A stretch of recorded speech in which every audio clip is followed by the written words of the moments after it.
I'm in Charlotte, North Carolina. I'm in Charlotte, North Carolina. Kel I'm Evans in here. Charlotte. Thank you all for joining. I really appreciate it. It's fantastic to have everybody here. I am Kale with Queen City Comedy. Queen City Comedy is an artist collective based out of Charlotte, North Carolina. We've been doing a lot of work this year to create some energy, to get things going, to keep shows happening, and to keep our comedy muscles sharp.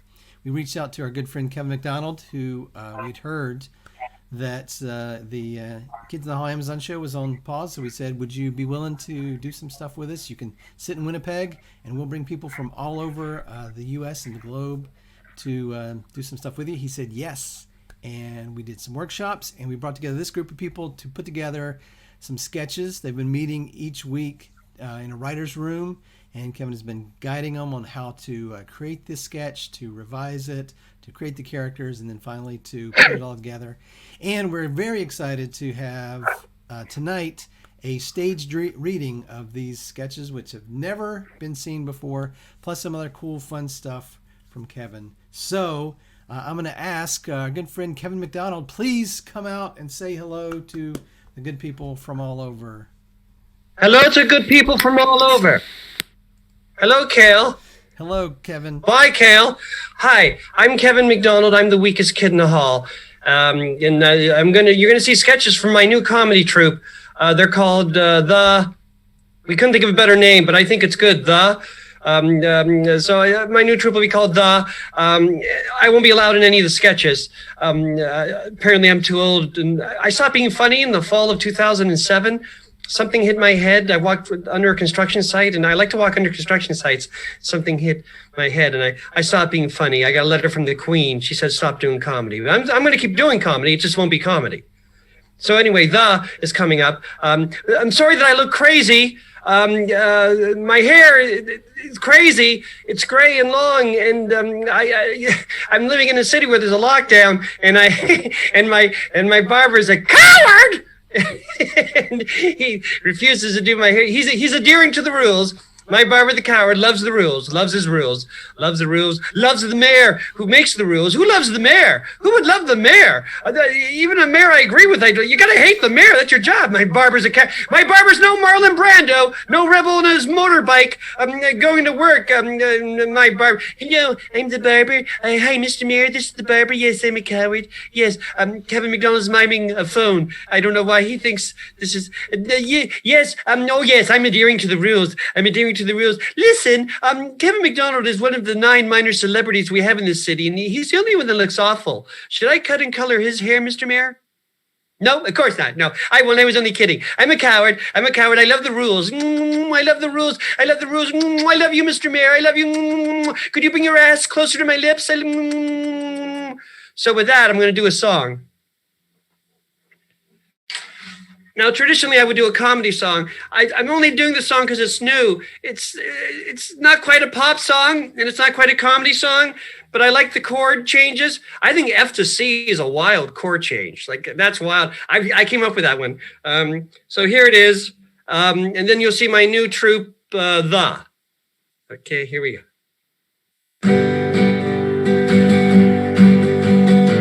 I have a guitar. You just can't see it.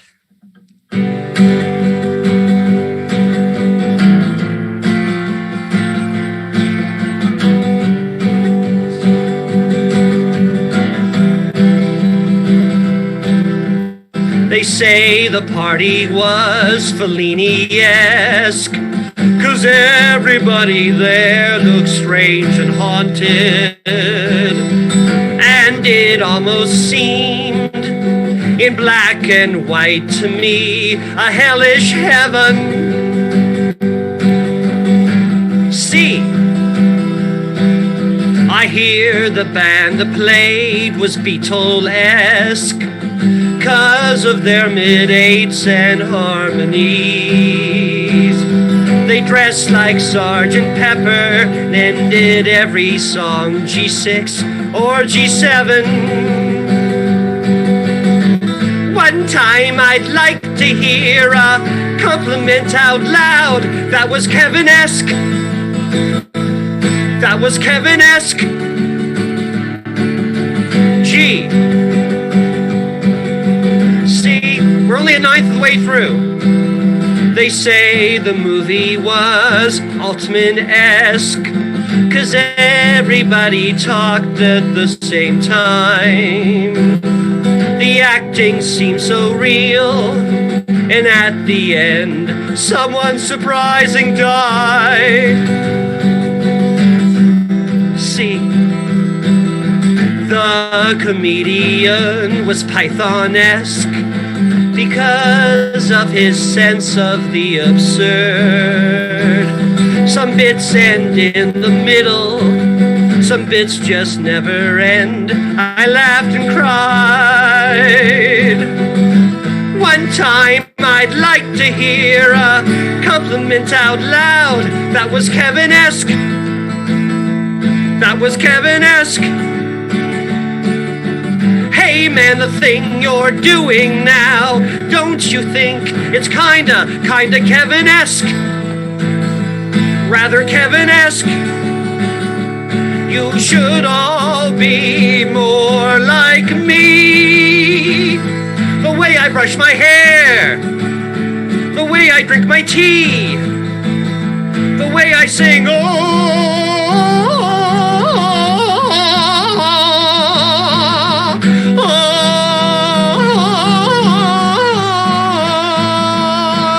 guitar solo. I can only strum. The guitar's not out of tune, that's how I play. Only 19 more verses. Wish I was good enough at something so that folks would say Kevin-esque. That guy is Kevin-esque. But I don't have any esque in anything I do. I'm not Kevin-esque. Kev's not Kevin-esque. I'm not Kevin-esque. Ooh. I'm not Kevin-esque. Ooh. I'm not Kevin-esque. Ooh. I'm not Kevin-esque. Ooh. I'm not Kevin-esque.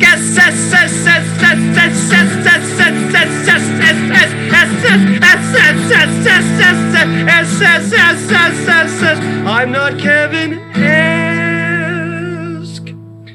Thank you. I can't hear your booing. I win! I can't hear you booing. Now, I just wanted to quickly say what Kale already sort of said this for the past 6 weeks, except for 3 weeks in the middle, because they wanted to celebrate the holidays. We've been meeting every Saturday on Zoom. I don't have to scream anymore. Why am I screaming? Get my polyps medicine ready. I have polyps. I'm old. Every Saturday we've been meeting. I talked about sketch comedy. They brought in premises. They were all great. It was the greatest workshop ever. Screw you, Seattle. We picked premises. They wrote those premises in the sketches. We gave them notes. This happened over 6 classes. Then they rewrote their sketches. I could have picked all of them. I only picked 6. And then we cast everyone in it. And now you're about to see it. And yes, I helped them with their notes. And I helped them rewrite their sketches. And I gave them performance notes. And yes, I'm one of the kids in the hall. And we had a good show in the 90s. But I can only do so much. I can't fix everything. So, what the? I'm not John Cleese. So, if everybody's ready, we'll see. We're about to start the show, ladies and gentlemen. And we now take you to a comedy sketch.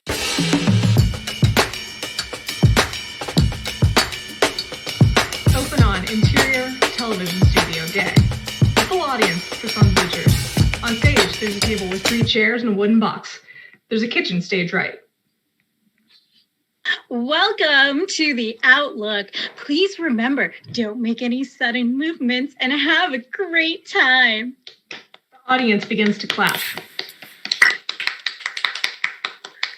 Now let's welcome your hosts, but not too loudly, Susie Meyer. Audience clapping quiets a little. Susie comes out with a wave and smile to the audience. And introducing Angela Lee. Angela comes out with a big smile, looking excited to be there. Special temporary guest host, Tawny Pratchett. Tawny comes on stage with a nervous smile and quickly sits down. And everyone's favorite, Zio. Zio, a Russian circus bear, is brought out on a chain by her handler, Olga. Zio grunts and lumbers towards her wooden box. The audience audibly gasps and takes cover. The state of California legally requires we remind you that there are emergency exits on either side of the bleachers into the rear of the studios. The audience sits back down and politely applauds as Olga takes Zio to her seat. Hello and welcome to The Outlook. Now let's get started. Local MP Joe Flanagan has been caught in an extramarital affair and his wife is filing for divorce. She's citing the cheating clause of their prenuptial agreement. I feel this is a case of buyer beware, and he shouldn't be held to something he agreed to over 20 years ago. There's no question about it. He knew what he was getting into when he signed that contract. He needs to pay for his indiscretions. I don't agree. Affairs happen all the time in politics. It's a hazard of the job, and she was naive hoping otherwise. Zio? What do you think? Zio sits up like a person and starts growling. The women tense up. Zio begins swiping at the air. Zio feels contracts should always be honored, regardless of reason broken. Olga throws Zio a mossy green lump, and she grumbles but calms down. I'd like to take a moment to thank our sponsors at Sunrise Farms. They provided us with Zio snacks this week. Mossy Delights are a great treat substitute with 70% less fat than traditional meat, but 90% more flavor. Zio does a low growl before settling down. In Billings, Montana this week, there was a large protest over the mistreatment of cattle during processing.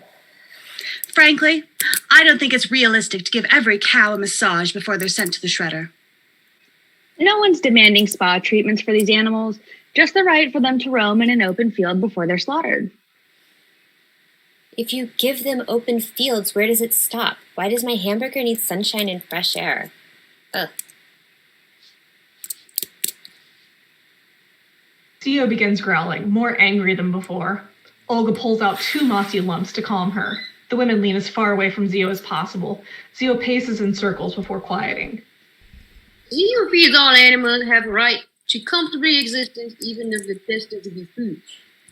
Zio gives a short, loud growl.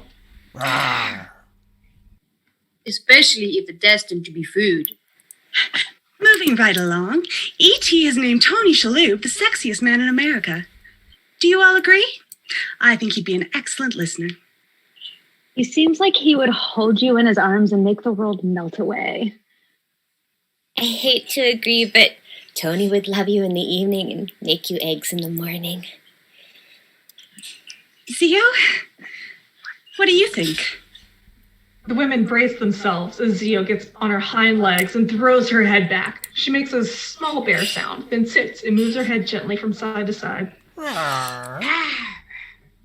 Tony is real old-time gentleman. Zio likes. Everyone relaxes a little. Up next, we have Chef Ken in the kitchen cooking us up some barbecue. Chef Ken enters smiling and walks to the kitchen set. This is a big spread. Would any of you ladies like to help me? We're all on diet, Chef Ken. Zio will be your kitchen helper, but please don't feed her. We're contractually obligated to only feed Zio Mossy Delights while we're on the air. Zio cries out. Olga leads Zio over to the kitchen, and Chef Ken's expression changes to fear. Zio starts sniffing and hitting things with her head. What are you going to make for us today, Chef Ken? Chef Ken tentatively pulls out a large salmon. It's a fish feast. We have a fresh river-caught salmon I hooked this weekend. And Chef Ken is shaky as he pulls out a big bowl of blueberries from under the counter. Zio licks her lips and begins growling. Some wild berries I foraged from the bush this morning. They're perfectly ripe. Zio pulls on Olga and her growling gets louder. And 5 pounds of golden honey from a locally sourced beehive. Chef Ken is almost crying as he pulls out a massive honeycomb from under the counter. It begins to drip down his arms in thick globs. Zio lets out a roar. Rawr! Zio is in blind food range. Run, Chef Ken, run! You have food exchange of making it. Zio pulls Olga over and chases after Chef Ken. The audience begins to scatter, and the studio camera is knocked to the ground. We can see feet running past and hear screaming. Get tranquilizers! The screen cuts to a sign that says technical difficulties. Back soon. Cut to interior television studio day. Susie is sat at the table with an eye patch and her arm in a cast. Angela's next to her, bandaged up and missing a hand. Zio's at the far end of the table with a muzzle on and a new handler. The audience is about half as full as before. Hello and welcome to The Outlook.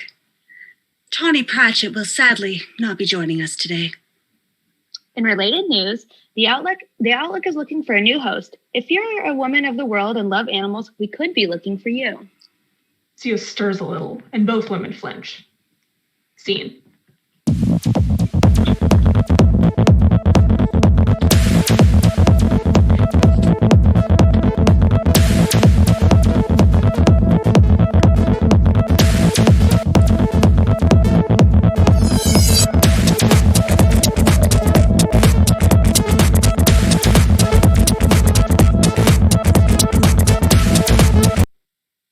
Open on interior office day, late afternoon.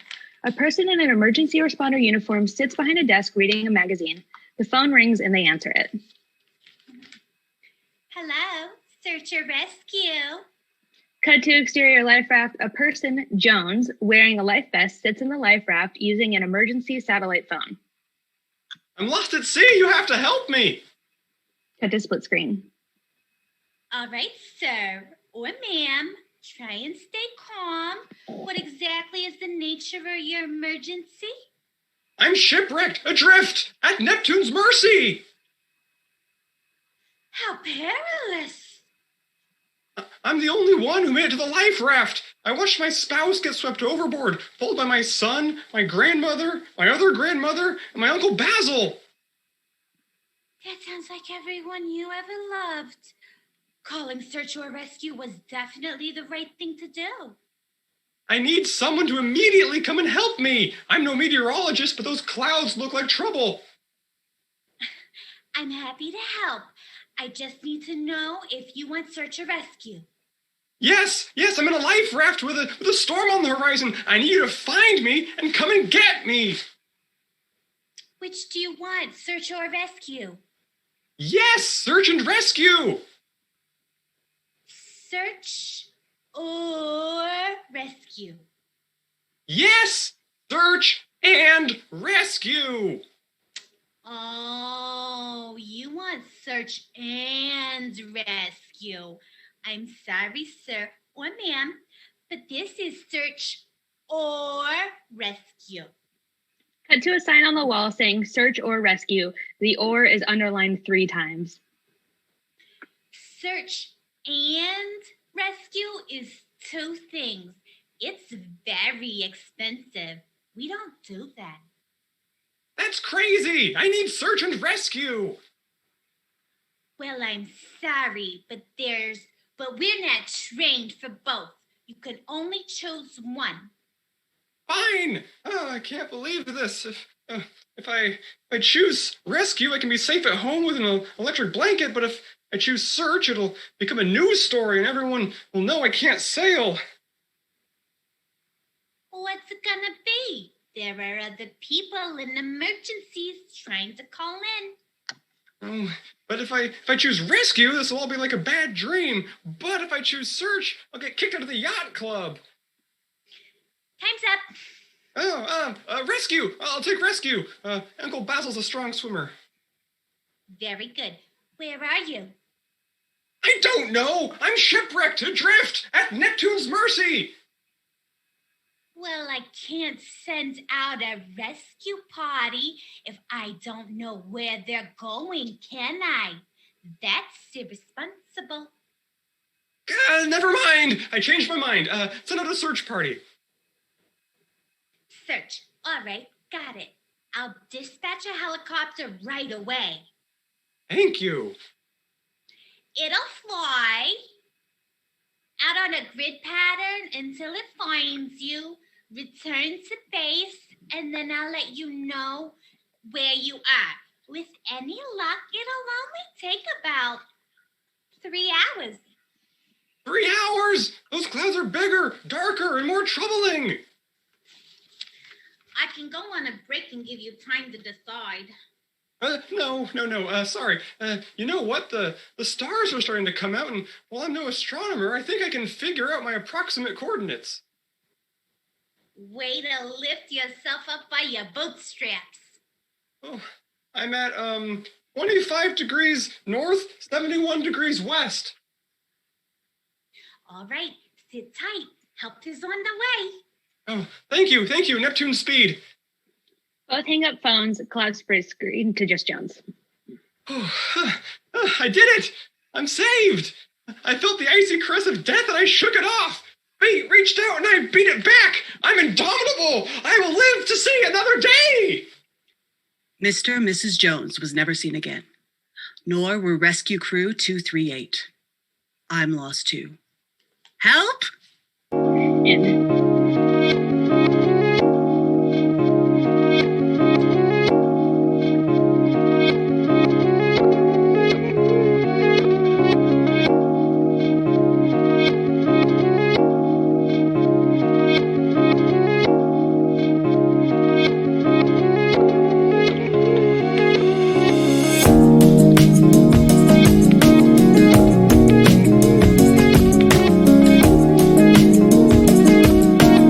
Open on. Interior at apartment living room. 2 girlfriends sitting and chatting at the coffee table drinking coffee. One friend dressed professional casual, Veronica. The other friend dressed in a grunge look, Steph. Did you hear the news about the new cafe they're opening down the street in the empty store building? No, that is great news. I was wondering what they were going to do with that empty space. Yes. We needed a coffee place in this part of town. I can't wait for them to open. We should go check it out. I always love coming to your house, Veronica. It's so nice and cozy. And you gave me my favorite coffee cup of yours. I still haven't gotten one for myself yet. You know what? You should just have mine. I have plenty and it's your favorite. You should have it. Veronica pushes the mug towards Steph on the coffee table. But it still has your coffee in it. I can't take it. I know how much you like this mug. It's a gift from the house. Take it home with you. You. So you know that party we're going to on Friday? I still can't find a good outfit to wear. I've looked all week, and you know that nice top that I wanted? It's too expensive for me. You know what? You can have mine. I haven't worn it for ages. Let me get it for you. Veronica opens the closet door behind the couch. The door slides open and all her clothes are showing. She grabs the shirt and hands it to Steph. Steph grabs the shirt, walks over to the mirror, and looks at herself. Veronica, I can't take your top. It's too nice and it's expensive. I can't accept this. Yes, take it. Don't worry about it. Thank you. You're the best. If only I, had the right boots to wear. You know what? You can have mine. Veronica walks back over to the closet, slides it open, and gets the boots out and hands them to Steph. Here you go. They always were too tight anyways, and they're your perfect size. You sure? Thank you so much. You don't know how much I've always liked these. Did you like them more than Brian? You mean Brian, your ex-boyfriend? Yes. I know you always liked him, and after we broke up, you got bummed out because you didn't get to see him anymore. Yeah, he was always so nice, like a really perfect guy. Veronica walks back over to the same closet and slides it open. This time, a row of 5 men standing in the closet appear. Veronica grabs one and pulls him out of the closet. Here, you can have him. You keep a collection of your ex-boyfriends in your closet? Yes. You never know when you're going to need them again. And Brian will look great with you. I just outgrew him, you know? Steph grabs Brian, hugs him. Brian is trying to resist a hug. I can't believe you're trusting me with Brian. I'll take great care of him. Come on, Brian. It will be fun. You two together will be the center of attention on Friday. Yes, we will. You know what? If only I knew what to do with my hair. I'm so tired of having the same hairstyle every day. You know what? Why don't you take mine? Veronica pulls her hair up, revealing it's just a wig. She hands it over to Steph.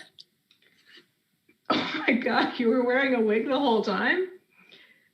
Well, it will look great on me. Steph pulls her hair up, revealing that she's also wearing a wig, and puts on the new hair. This is great. Brian and I will look amazing. I'm so excited. Ugh. It's just that my parents are going to be okay with all of this. You know how they are. Yes, I remember. You always had a hard time with your parents when we were younger. You were rarely allowed to leave the house. You know what? Why don't you take mine? Veronica walks back over to the same closet, slides it open, and this time her parents are squeezed into the closet. She pulls them out and hands them over to Steph. You mean you also keep your parents in that closet? At their age, I can't keep my eyes off of them. So I like to keep them close by to watch over them. Just make sure Dad takes his pills at 6 p.m. every night, and Mom can't have any high sugar foods. Veronica hands Steph a bottle of pills for her dad. Oh my God, this is the best day of my life. I can't thank you enough for all of this. It's gonna be great to finally have a family again, and now a boyfriend too. And look at my hair. I knew you would be happy about this. You know what? Just take the whole apartment. Veronica runs out of the apartment. Fade out with camera on Steph holding a pill bottle and hugging Brian and the parents while everyone is trying to resist a hug. The end.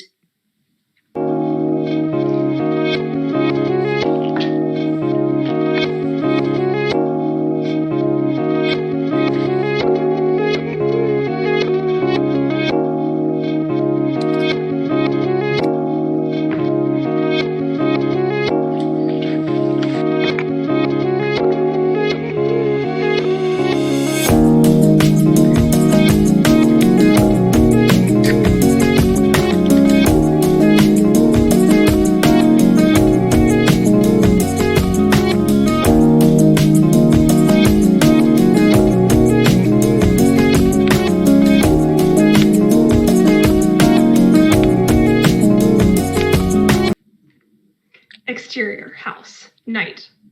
Lightning flashes, showing spooky shadows of bare trees around a spooky house. Interior, living room. Lisa, a blank-faced teen, waits awkwardly in the living room. Mrs. Jones, the kid's mom, comes down the stairs, adjusting her wig. Thanks for babysitting, Lisa. We don't get any cell reception out here, but you'll have the landline. Oh, and another thing. Mrs. Jones vanishes. Mrs. Jones? Could I at least have the Wi-Fi password for texting? Lisa trails off, alone. Cut to the open front door swinging in the stormy night. Lisa locks up quickly. Lisa goes into the kitchen and grabs a bag of pretzels and a grill fork. She clutches them as she climbs up the shadowy stairs. She swings open the door. Interior, kids' room. She sees the children snug in their beds. She exhales shakily. Suddenly a clatter from downstairs, followed by a dial tone. She approaches the phone, now pulsing the off-hook receiver tone. It must have fallen off. Anybody here? She puts it in the cradle, and the phone instantly rings.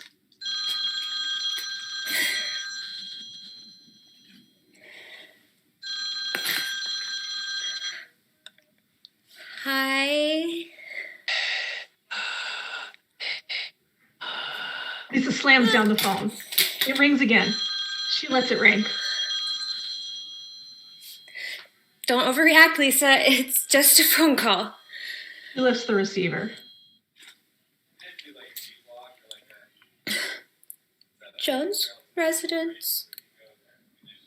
You got your steps in. Click. Lisa hangs up. She anxiously shoves pretzels in her mouth, and then the phone rings.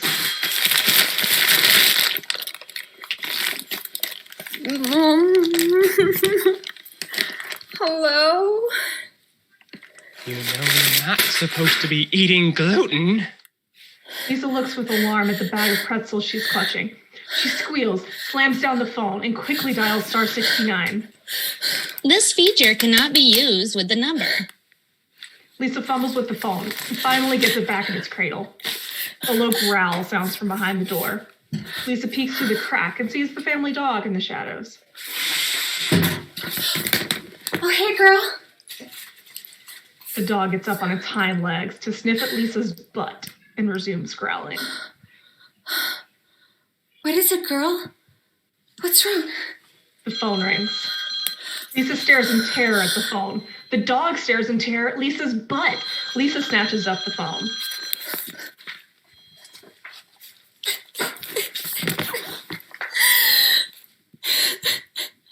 Who is this? You're very tense. Why are you calling me? Your pulse is 112. How do you know? Where are you? I'm becoming one with you. Lisa again slams down the phone and then picks up the phone again and dials. Hi, police. My name is Lisa Brown. I'm getting creepy calls from a strange man. Is he threatening you? No, he just keeps calling. Oh, you're at the Jonases. Should be safe there. Just stay inside. You know where I am? We can trace the card. Hey, you know what? We can put a trace on his card if you can't again. Lisa puts the phone down again, shaken. Immediately, the phone rings.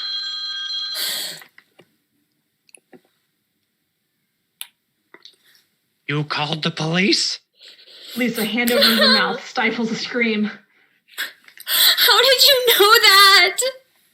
That wasn't very smart, Lisa. Please stop. What do you want? Tense moments pass in the dark house, clock ticking. She holds the grill fork tightly. The phone rings. Lisa jumps.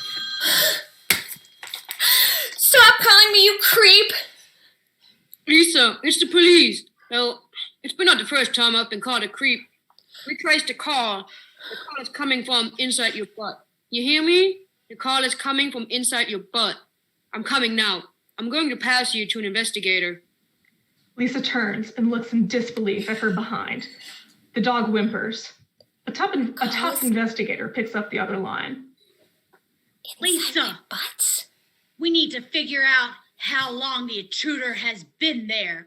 When did you last poop? I don't know. What do you mean you don't know? Listen, you need an escape plan or you're gonna lose your ass. Literally. Exterior house, night. Vans pull up in front with Intestinal Bureau of Safety, IBS, emblazoned on the side. An IBS SWAT team pours out. Come on, move your hands up. Don't hurt me. Back out slowly, miss. The IBS team swarms Lisa's butt, guns pointed. I said, come out with your hands up. I think I felt... that's my butt you're pointing at. Is that a hand? He's resisting. We're bringing in our best butt negotiator. Bringing in... Police puts one walkie-talkie receiver to his own butt and hands the other one to Lisa. She looks confused, but puts it up to her butt. The walkie-talkie amplifies the off-screen voices. Police's butt has a gunslinger-type voice.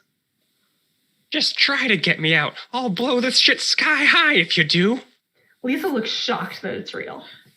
Just tell us your demands. Tell her not to try any funny fiber stuff. If I'm going out, I will take her and all of you with me. Lisa stares in fear. Wait. If there's no cell reception here, is that like a landline? Or like a Wi-Fi call? How did you get the Wi-Fi password? Lisa, partner's got an ID on the perp. Read the search and find a map of Vermont cheddar you could serve about 60 years ago. I did that. I just can't say no to cheddar. Oh, jeez, you ruined me, but this is it. I'm taking my ass back. Lisa reaches over to the table of IBS tactical weapons. She chugs a whole glass of Metamucil, a coffee, and then a bottle of prune juice.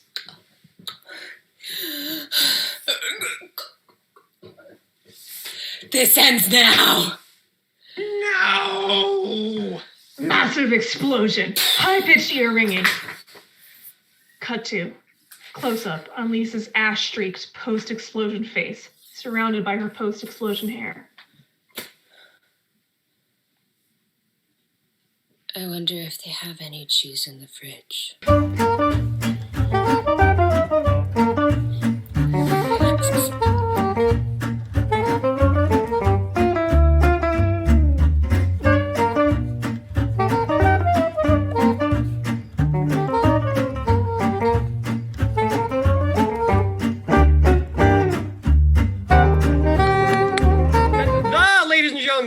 There's two more sketches left. Don't get off yet. Though now would be a good time to go to the bathroom. I'm going to do one more song. I have my guitar over here. Wait a second. When I moved here with the lights I have on, I'm beautiful. I'm accidentally beautiful. I just can never move. And I'll be beautiful. The lighting here and my head pointed this way. I'm sorry that I'm so beautiful, ladies and gentlemen. I know you came here for comedy and I was going to be goony and oh, don't move. There, I'm beautiful again. And you're distracted. You're saying, I know Kevin McDonald intellectually. I know that he's being funny, but he's so beautiful. I'm distracted. I just keep thinking what a beautiful man he is right now. And later when the sketches, you see the last two sketches coming up, I know you're not going to laugh as hard as you would because the memory will be in your mind. The time that Kevin McDonald was beautiful for a second. Well, I'm going to ruin it. I'm going to do a song. I'm sorry.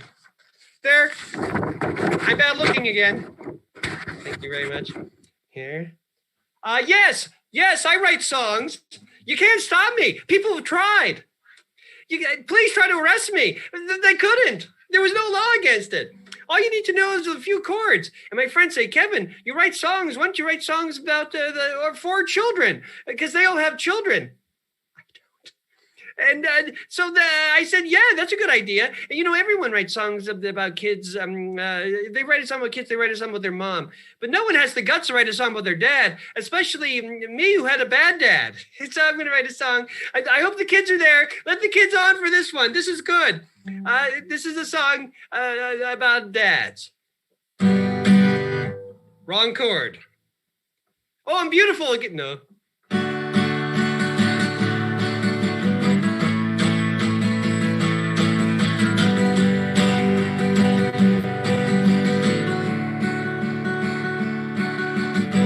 My dad taught me my ABCs. I learned from Dad my 1, 2, 3s. But he never taught me 4. I never learned the D. My dad said that's enough. Numbers and letters for me. My dad explained birds but not bees. He showed me sky but only 2 of 7 seas. He said you don't need those 5. That's too many C's. It's a hard, hard life. You marry, you're unhappy, then you die alone like me. Who is free and has the time to teach a son how to tell time, and who can concentrate on the alphabet? My dad drank vodka and I can't tell time or read or count or swim. My dad taught me the ways of love. You're sent a woman from God above. But as the years go by, you start to get annoyed that her favorite shows are Intervention and Hoarders and The Voice with Blake Shelton.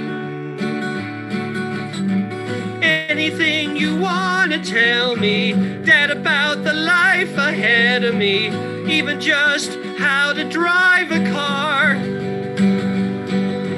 My dad went bankrupt and I can't do taxes, shake hands or use the phone.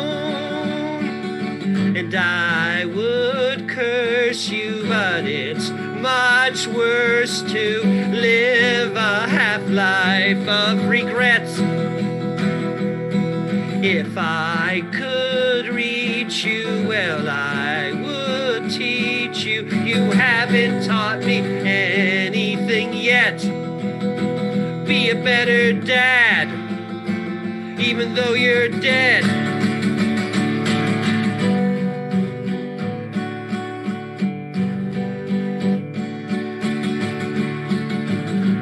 My dad was taught by his dad, who in turn was taught by Scotch and rum and beer and even methadone.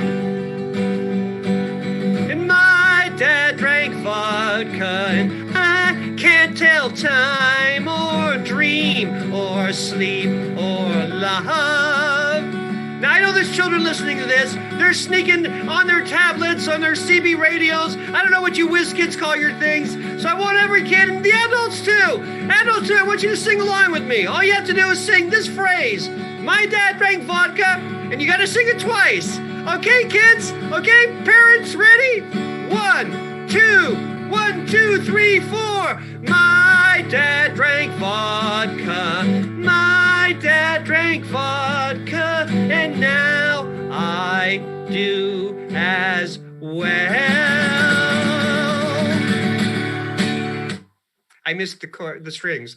All right, there's supposed to be 4 strings on a D. I hit 2.5. All right, now you read 2 more sketches. 2 more sketches from the new group. Okay, and we now bring you to another comedy sketch.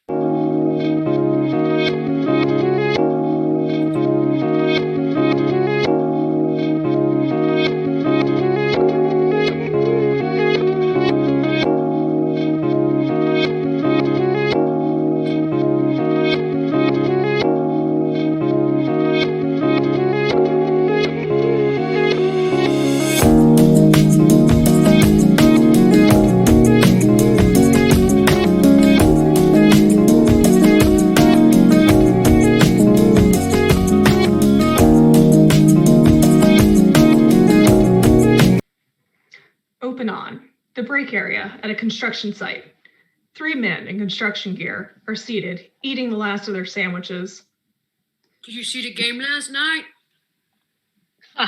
What game? I saw a bunch of chickens running around a football field last night getting beat up, if that's what you mean.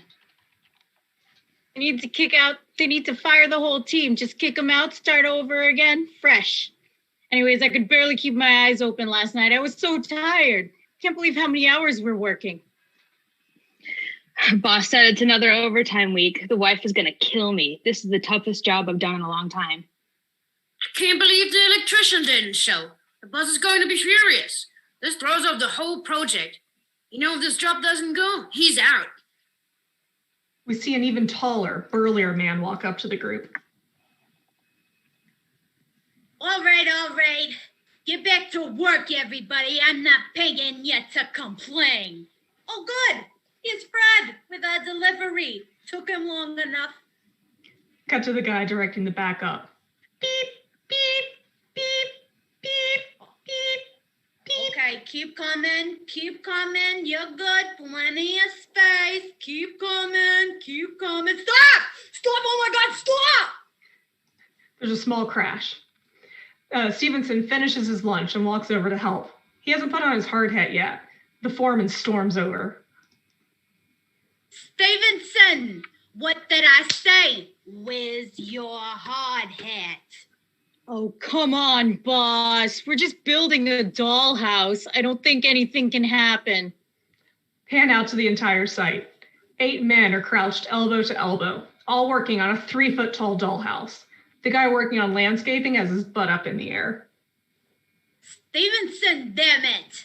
I've seen a tiny chimney go straight through a man's skull. This is a serious job, and we gotta take safety seriously. Now, come help us unload this delivery. The men assemble around the truck that just arrived. Okay, careful now. Lift on 3. 1, a 2, a 3. The giant box is lifted off the truck, and the men come in with crowbars. They pry it open. The box looks empty, and the men look at each other confused. Close up on a tiny package in a corner.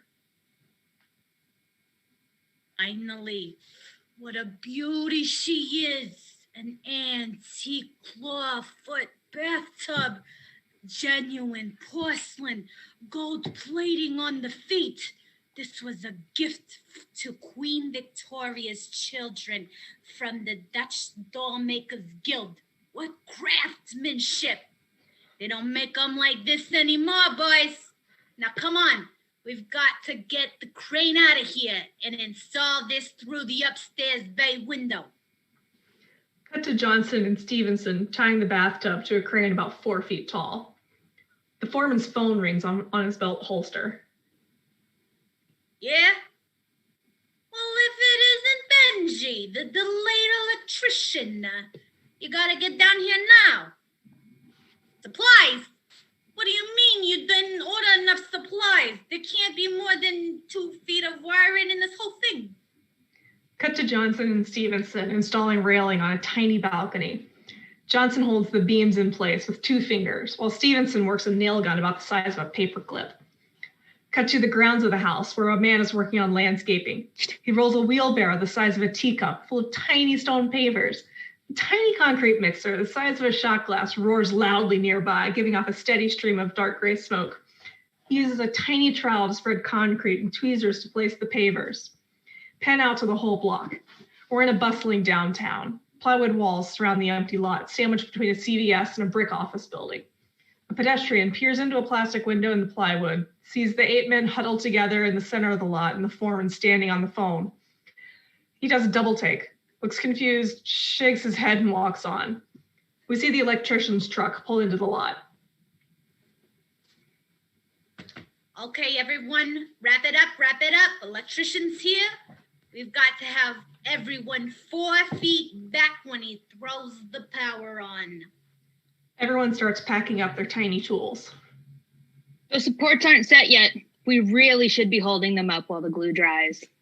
Fine, just leave it. You see how stressed the boss is? I don't want to be the team that keeps the electrician from getting in there. We're behind enough as it is.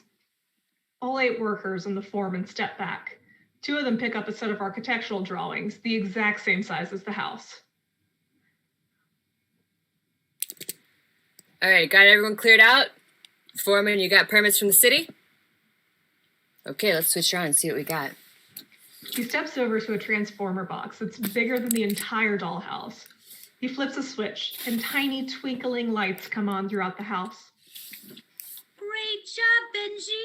Little Clara is gonna be so happy her dolls will actually be able to see each other.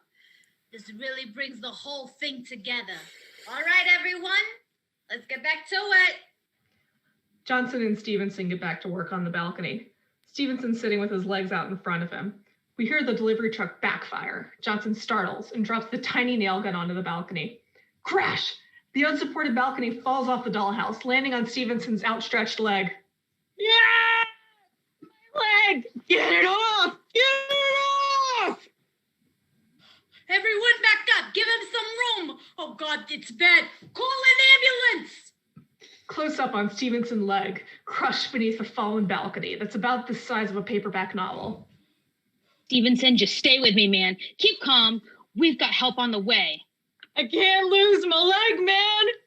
Who's gonna hire a one-legged small wood project craftsman?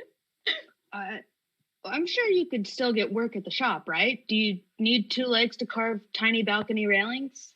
Damn it, Johnson, you don't understand. Help me, try to lift it. Can't get it off. It's too heavy.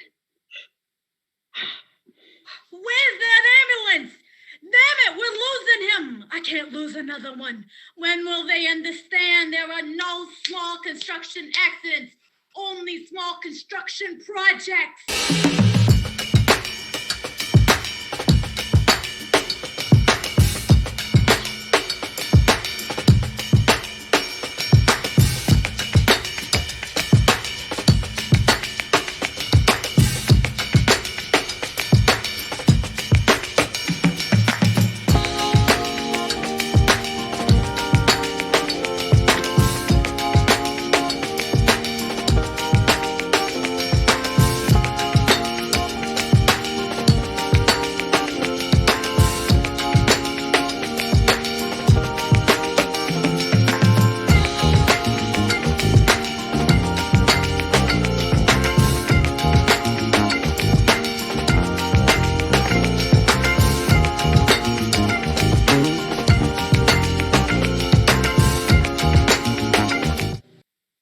Anchors Deborah and Wade sit at a news desk. Thanks to Chef Terry for showing us how not to boil a dozen eggs in a dorm room microwave. Let's use water next time, eh, buddy? Chef Terry walks away with a smoking and melted microwave. And now some Channel Zero breaking news. It appears a group of protesters have gathered outside of City Hall. We go live to field correspondent Blaze Nussbaum, who is reporting from the scene. Cut to exterior City Hall. Blaze stands in front of a group of protesters yelling loudly and gesturing rudely at people walking in and out of the building. Deborah, I'm standing here outside of City Hall where tens of community members have come out to make their voices heard. The latest in a string of politically charged protests, these concerned citizens are demanding action now. I have here with me Ms. Daisy Feldman. Ms. Feldman, your thoughts, please. Camera pans out to a woman dressed like it's still the 80s. Bottom of screen reads Daisy Feldman, local resident and owner of fake flower shop Daisy's Dull Daisies. Well, I think everyone can agree that this has been building up for a whole while now. So I felt it my duty to join my fellow community members in this very important fight. It's admirable. What exactly would you like officials to do about this disturbing situation? We believe there needs to be a system of checks and balances in place to help avoid this kind of negligence. It's happening way too often, and people are suffering. Children are suffering, and it's the job of our elected leaders to hold these offenders accountable for their actions. And what would you say to those responsible for this suffering? I would say enough is enough. We will no longer tolerate this sad, pathetic, poorly frosted Pop-Tarts. A protester angrily thrusts a half-frosted Pop-Tart in front of Blaze's face and then the camera. The crowd jeers.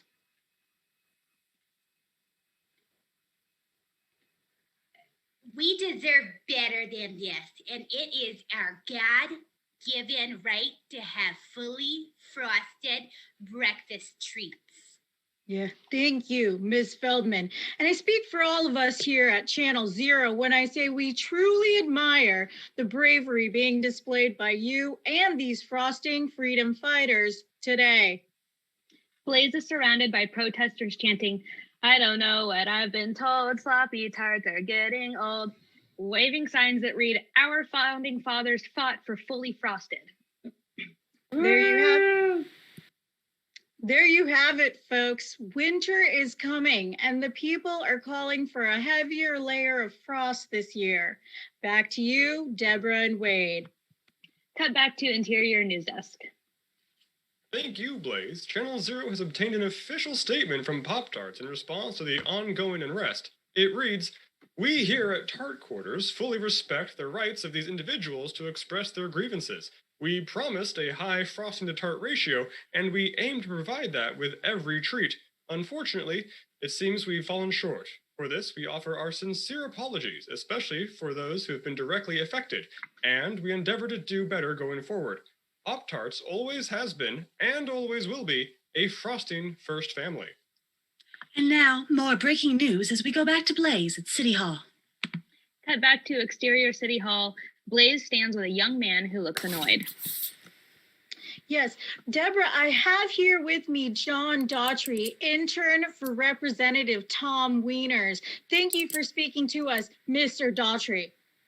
Bottom of screen reads, John Daughtry, intern for Rep Wieners, drew the short straw in this one. Yeah. Well, my boss sent me out here to deal with this, so... Fascinating. What exactly is Representative Wieners' response to these people's concerns? Oh, I didn't catch all of it because he was like 3 bathroom stalls away from me. But he said something like, "Who cares? Toaster strudels are better anyway." Protesters are outraged, booing and yelling angrily at John. Protesters throw the Pop-Tart and others begin to follow. What the hell? You can frost them yourselves, people. Ow! Oh my god, you hit me in the eye, you animals! Yo, I need eye drops! John goes back into the building, clutching his right eye.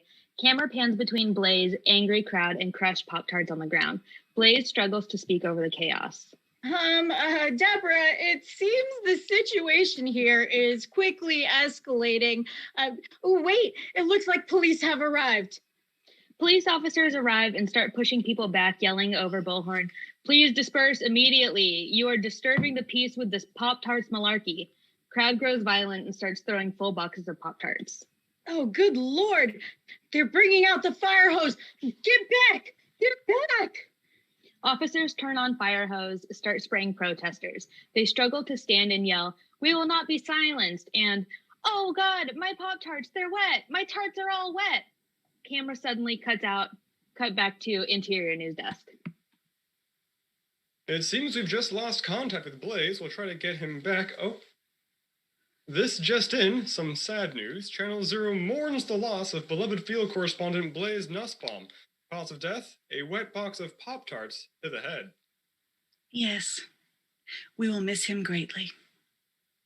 Up next after the break, we'll chat with Chef Terry again about his second best-selling book, More Stuff You Definitely Shouldn't Put in a Dorm Room Microwave. Guys, I got a new microwave.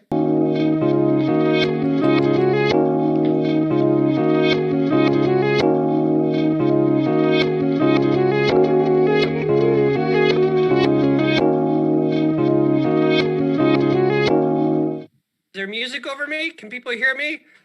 I can't hear you telling me if you can hear me or not. Can someone tell me if you're hearing me to tell me that I'm hearing you to tell me? We hear you. All right. Everybody come on then. That was the, ladies and gentlemen, the. All right. Thank you very much. Aren't they great? Screw Seattle. The Charlotte forever. Aren't they the greatest? Bow if you can't do it without hitting your desk. Oh, I show my bald spot too much. Bow over here. Thank you, everyone. Kale, say something good to wrap it up.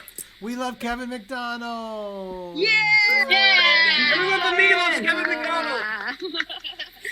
Bye, everyone. Thanks for coming. Bye. This was fun.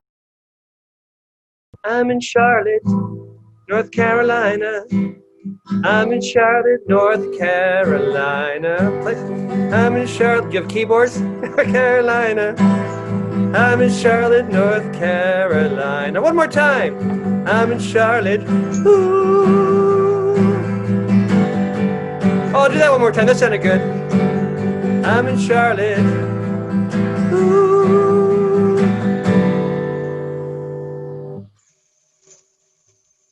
Let's do that once a week. All right. I'm in Charlotte, North Carolina. I'm in Charlotte, North Carolina. A couple more times. I'm in Charlotte, North Carolina. I'm in Charlotte, North Carolina. Okay. I'm in Charlotte. Ooh. The chord is G. One last time. I'm in Charlotte. Ooh. I think you're gonna. I wrote a whole song, but don't worry. That's all you'll ever have to hear.